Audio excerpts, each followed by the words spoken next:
Phil Robinson will be speaking with us today about the new Women's and Children's Hospital and volunteering.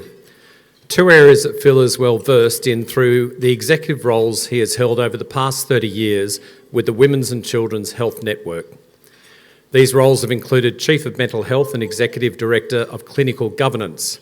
Currently, Phil is Executive Director Corporate Services and Acting CEO. Phil is the Women's and Children's Health Network's Executive Lead on the new Women's and Children's Hospital development. Phil has had a large involvement with the Friends of the Women's and Children's Hospital, a volunteer group whose reach is from Adelaide to the regional areas of South Australia. Phil holds a Master's in Clinical Psychology.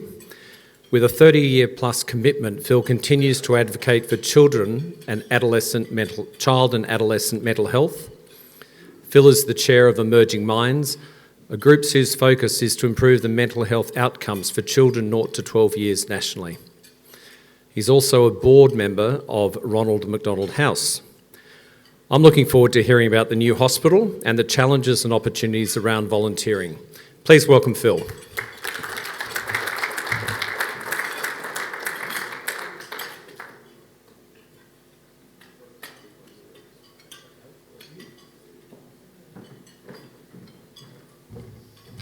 Well, thank you, Wallace, and thanks everyone for having me here today. I'll just see if this does work.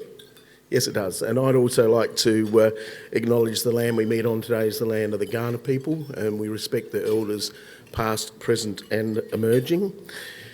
And before I get into the presentation, I would also like to very much thank Rotary that during COVID they provided nurture kits, and I was just talking about that over lunch, and the staff at the Women's and Children's were greatly appreciative. Thank you, Joe, and your team for doing that. And I think COVID had a big impact not only on all of society, but particularly I think health providers had a real big challenge to be able to provide services. One of the things that people probably hadn't realised is that often we were having trouble finding enough staff to staff the hospital because we had our own staff with COVID. So it was a very challenging time, and we had a lot of very dedicated staff who would often work double shifts or whatever when colleagues weren't available. So the support and recognition by your group was greatly appreciated. So I just wanted to acknowledge that before I start my presentation. And today, I think, as Wallace said, I thought it would be good to give you an update on the new Women's and Children's. That's obviously been a lot of interest in that across the state. Talking about volunteering and then talking about our friends of the Women's and Children's Hospital. But in terms of where we are now with the new Women's and Children's, as Wallace said, I'm the executive lead, liaising with the project team that's developing the new Women's and Children's. And when we had a change of government, you may recall that we were originally going to be linked up to the existing site of the Royal Adelaide, and then there was a review of that by the new government, and I was on that review team. And I think what we concluded in the end was that being able to locate ourselves at the barracks site was going to actually achieve a much better outcome for us. One of the issues that we have with the positive aspects of the barracks site is that we've got a larger footprint, which means a lot of the clinical services can be more logically located next to each other. So that was there's been a lot of work going on it, but what I can say is that our clinical staff are very, very committed and appreciative of that new facility that we've got. And there's a picture of, and that's like an artist's impression of the location. And to the right, you'll see there that green, that's where the car park will be. So that'll be very close to the new hospital. And one of the other things that's really, I think we're all pretty excited about is that it's adjacent to the parklands in the sense of families being able to actually walk into that area, and it can be very. We have a number of consumer groups that provide us feedback on how what they want in the hospital, and one of the key things that families talk about is having some access to green space and being able to walk into that area. And probably the best example I can give is the Children's in Melbourne. That's very much on a park as well, and the feedback we've had from the families there is that it's very therapeutic for people to be able to access that space.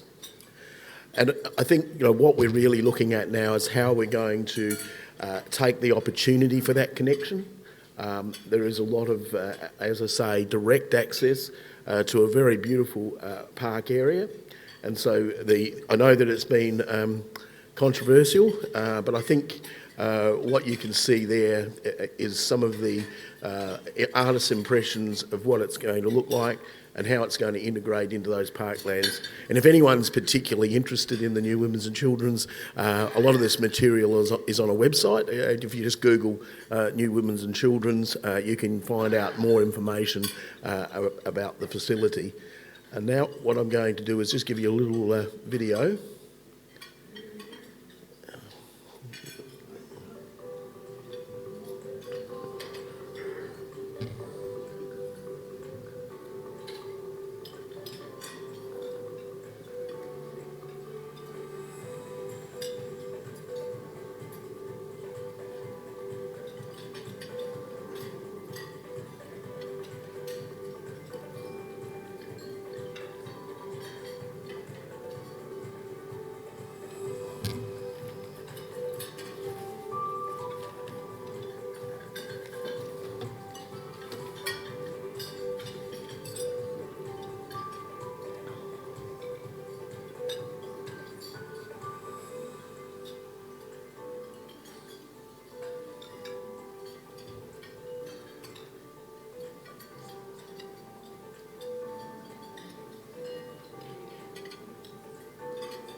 So I think what that sort of illustrated what I was trying to say about how important the connection to that whole area is, where it's positioned, and the amount of work that's going on at the moment as to how we can actually achieve that connection and ensuring that it has minimal impact on the actual parklands itself. So there's been a lot of work and continues to be a lot of work going on. Our organisation is very deeply connected in regard to the design team as to how the hospital will be built. We've got, I think, yesterday we looked up in the design phase, there'll be about 350 of our staff and consumers that are going to be involved and we're moving now into a more detailed process of looking at the design. And what we've also done is looked internationally at best practice of how we build hospitals in 2025, 2030, which is sort of where the hospital is likely to be built in, open somewhere around the 2031 mark. So what we really also need to ensure is that it's contemporary, that it's digitally enabled, because obviously really since COVID, where health services have become quite a different organisation now. We do a lot more work by telemedicine. At the Women's and Children's now, we have a child and adolescent virtual care service. So instead of coming into the hospital, the emergency department, we have a lot of people that come in via video conference, so video link. We can have up to 100 families coming in via that in a day, and that obviously takes pressure off our emergency department and obviously assists the families in terms of not having, if they don't need to come to the hospital, they can be assisted via that technology. So again, that's another key component that we're working on in regard to the hospital and how that's all going to work. So I think that gives you a bit of an idea of where we're up to, and certainly at the end of this I'm happy to take any questions.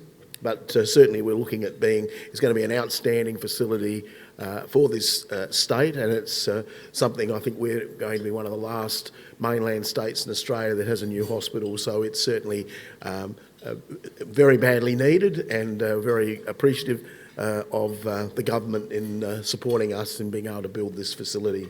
But I'm going to move on now into the topic about volunteering.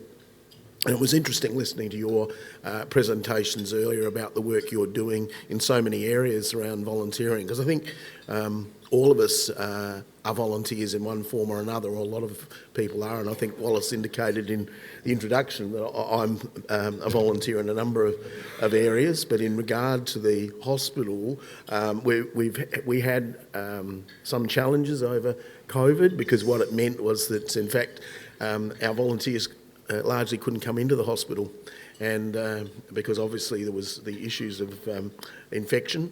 And I think one of the things, I think you mentioned the word in your about fellowship, and I think one of the things that we could see with a lot of our volunteers that they greatly appreciated the opportunity to serve, but also the opportunity to basically work with others on that. And we've got a very wide group of people that come into our organisation. You can see the age split there. Interestingly enough, we're getting a lot more younger people coming into the organisation, and some of them are wanting work experience and getting particular areas where they can achieve that work experience.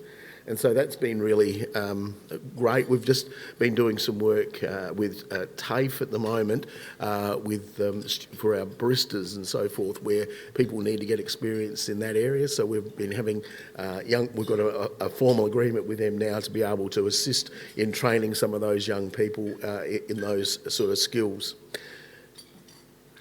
I think there also gives you a bit of an idea of the sort of demographics of the group that we've got there. And obviously, as you can see, there's a large percentage of individuals that are retired, and so they can see then there's opportunity for them to do other work within our organisation. And certainly, if we look there, we can look at some of the length of the volunteers, and some of it's quite amazing. Each year I present the volunteer awards, and some of the duration of some of our volunteers is incredible in terms of the length of commitment they've had to our organisation. And I think that gives you a bit of an idea.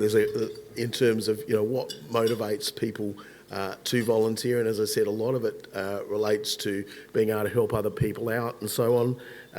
We have also a variety of jobs that you can actually do at the Women's and Children's. We have one group is the guide team, and the guide team, the philosophy behind that is often when you come to a hospital, you can be quite stressed because you might have a child that's been brought into the emergency department or whatever, and what you've got then, often not knowing how to navigate yourself around the hospital, we've got volunteers at the front desk, so that and they will, if when necessary, take the family to where the child might be. So if they're in the emergency department, they're not sure how to get there, they can do that. And certainly the feedback we get on that is very, very positive from families. And I think the way our organisation considers our volunteers is that they are the vital fabric of our organisation. We see them in a way as part of our organisation, not something separate. They provide a vital service which enhances what we can do at the hospital. So we're very grateful for that. And there's, I think, there's a picture of some of the staff when they won one of the awards for the very popular. We have this Create Award, which is to do with our values, and they won that award because I think our staff see them in such valuable light. So I think I know you all volunteer and you get a lot out of it. What I can say is that our volunteers, it's a two-way street. We get a lot out of it as an organisation, but I'm very grateful that they also get a lot out of it. So that's, I think, the volunteering. And if you've got people that are interested in volunteering, please get in touch with us. Wallace can give you my details or the details we've got in the organisation. We're always looking for more volunteers and more interested people that want to assist our organisation. The numbers have been growing since post-COVID, and certainly the feedback we've had is very positive in the sense that we do provide recognition to the volunteers. We have a volunteer lunch every Christmas to be able to thank the volunteers for their work. I always go to that lunch so that they can feel that the executive of the organisation is recognising and thanking them for their contribution.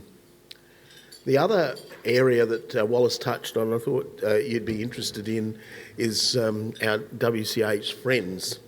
And what that involves is, and we're quite unique in that sense, is that we have 2 hospital shops that are run by volunteers, and we also have, right throughout South Australia, we have auxiliaries where we have within those areas individual people that have been affected by the hospital in some way and have got involved.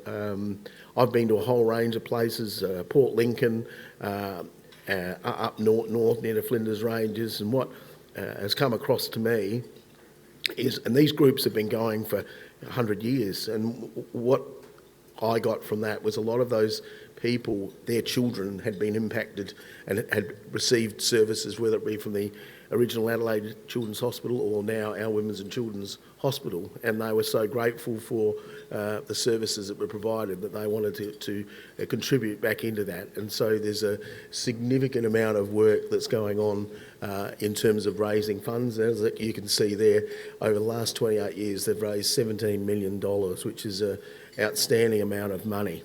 And what it means for the hospital is that whilst we are a government agency, there's always things that we can't buy.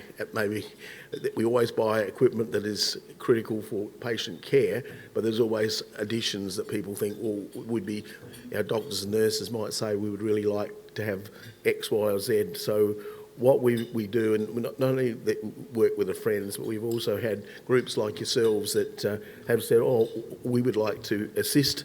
And what we are able to do is then look at particular items, and often there's a negotiation between an organisation and ourselves as to what they might think they would like to raise funds for.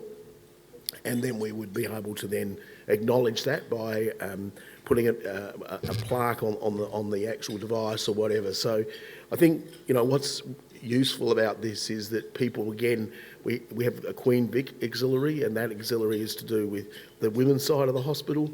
And again, we have focus on products that are needed for that area.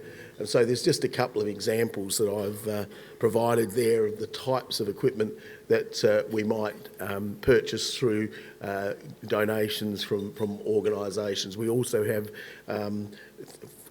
equipment for children. We've got the virtual reality goggles that have been contributed, and what we've found with the virtual reality goggles, they're particularly useful as pain distractions. So we've found that where children who have got burns, that quite often something like with the goggles and the virtual reality, often the amount of analgesia that the patient needs is actually reduced by these sort of techniques. So they're the types of things that we wherever we can, we're very focused on what we call person and family centred care.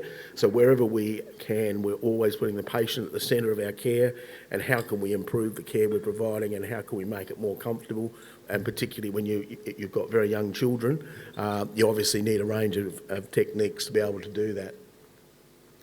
And then, as I said, there's a couple of photographs there of our auxiliaries across the state. As I said, we've got them right the length and breadth of South Australia, down the southeast in Mount Gambier, Narracourt, down in Victor Harbour, over in Port Lincoln, and up north in the Clare Valley and so on. So again, a very dedicated group, and some of the individuals there again have been serving our organisation for over 30 years. So again, outstanding achievement. We also provide a Christmas lunch for them as well. So I get to have 2 Christmas lunches, so to go along and support the volunteers and all of our auxiliaries, to really acknowledge to them how valuable they are to our organisation. And then an example here, Jo, one of our volunteers, she actually works in our shop. And she said, as you can see there, one of the things she likes about it is that you can bring a smile to people's faces, and that's incredibly rewarding. And so we've got a very caring environment at the hospital, and people acknowledge, I think, the work that these individuals are doing. And so I think, in conclusion, volunteering, I've got the numbers up there, or the email addresses for Liz Britton, who's our manager of volunteers, and also Sonia Davies, who looks after the Friends. So I think I'll leave it there, and Wallace, I'm open to questions. Thank you.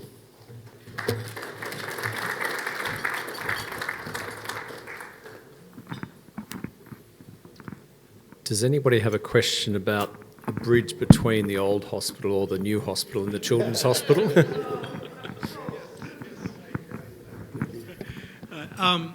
Well, actually, 2 questions, one very quick. Not about a bridge, but are you going to get a tram stop to get there?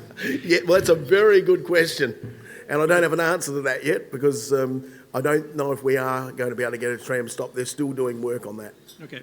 And about the volunteering part. So at the moment, you are geographically substantially distinct from the RAH. Mm-hmm. And I assume the RAH has similar kind of volunteering activities. Mm-hmm. Now, when you're actually going to be next door, is there any kind of thought of like whether that will be like one big volunteering activities covering both hospitals, or do you expect that this will be keeping our own, that is really just focused on the women's and children's, and then the RAH can do whatever they want to do on the other side? That's a good question, and we're very proud of our identity, and we would be wishing to maintain that identity. One of the things I would say is that children are different to adults. Now, a lot of people, you say that, but don't really understand what that means. But when you're talking about children, they generally don't turn to the hospital by themselves. They come with a family, and so at the end of the day, there's different types of services and needs.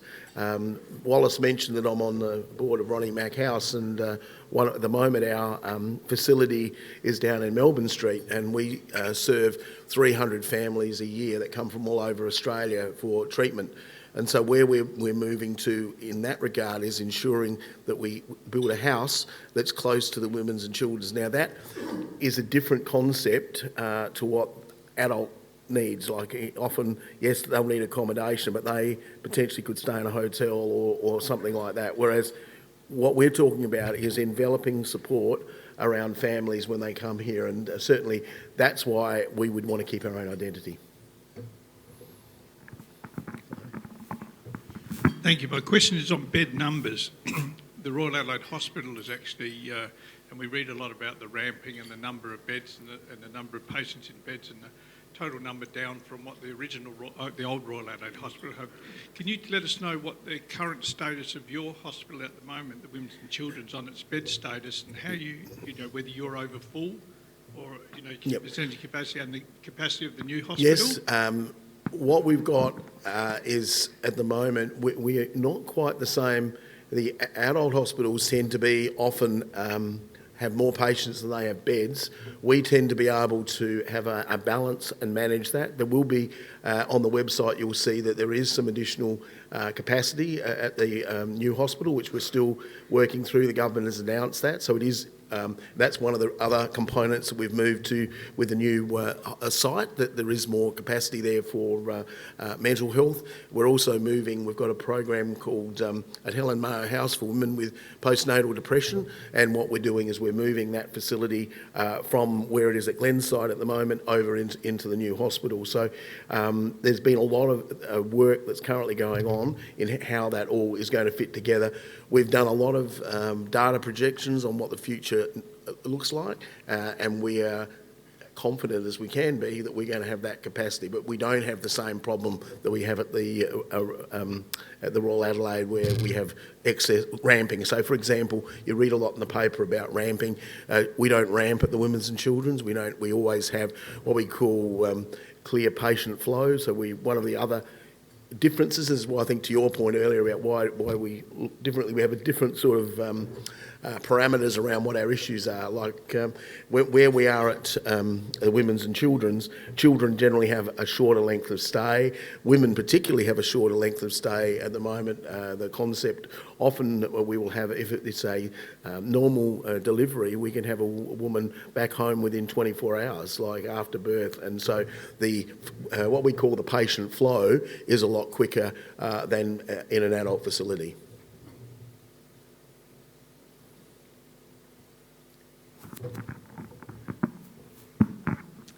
Hi Phil, Freda Chiok. I know you from a long time You ago. do, I see. Good to see you in Nice seeing you too. Nice to see you in this new role. Given all the Indigenous stuff going on at the moment, I mean, I know this is probably a whole meeting, but is there special provisions in the new hospital for Indigenous children? That is a cornerstone of the work we're doing. What we have is a number of advisory committees for the new hospital, and one of those advisory committee is for Aboriginal families, and we have also for multicultural. So there's been a lot of thought being given to how we design the hospital so it's welcoming. One of the things I would mention to you is we have what we call a dual naming program, and if you drive past our current hospital, you'll see on the sign we actually have Aboriginal names for the facility so that people can see that. And we also have all of our rooms have dual names, so we actually have got the Aboriginal name, and we also have the pronunciation of it, where you can have an app, you can actually look at the areas and you can actually get the Aboriginal name. So we're working very closely with our Aboriginal colleagues to ensure that the hospital feels welcoming. We've done a whole lot of things around what makes Aboriginal people feel comfortable in a hospital.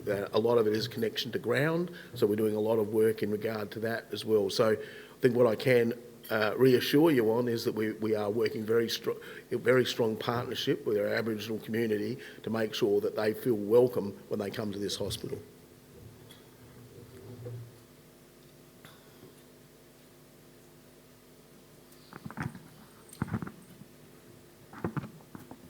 Thank you so much. As someone who has spent a lot of time around hospitals, particularly more recently as an outpatient, I've found even with the new RAR, it's so hard to navigate that you really need the guides to help. And I'm just wondering what you're doing about that with the new hospital, because it really needs to, be a different philosophy. Yes, I understand. Royal Adelaide is a very challenging environment to navigate yourself around. We have a process called wayfinding, which is where you have a professional companies that come in to actually identify how we can make things easier for people. And so certainly that's a key consideration in the design. We have technology now where you can have an app on your phone where it can actually guide you basically to where you need to go, and what I would be anticipating is that we will have such a facility in our hospital to do that. But I think your commentary at Royal Adelaide is obviously very, very big, and it does make it challenging to find your way around, and so we are cognizant of that, and certainly as part of the design work, looking at how we can improve that opportunity. Hi. Right. I was really glad to hear that Ronald McDonald House is being considered, or that because Rotary Adelaide does come in and do Meals from the Heart, so I know how important the connection between hospital and Ronald McDonald House is.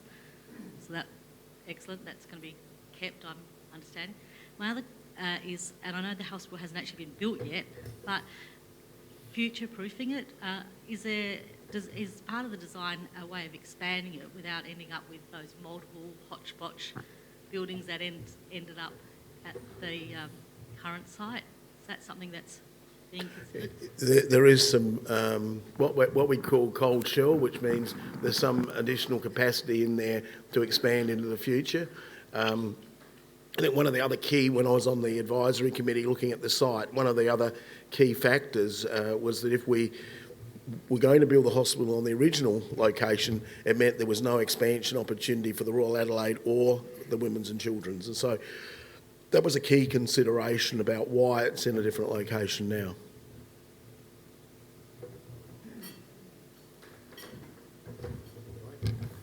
Thank you, Phil. Thank you. Excuse Don't me. move Don't move. Thank you. Thank you, Phil, for insightful talk. I'd like you to please accept an appreciation of your talk today, a copy of 100 Not Out, an insight into 100 years of the Rotary Club of Adelaide. Oh, thanks very much. Thank you. Thanks.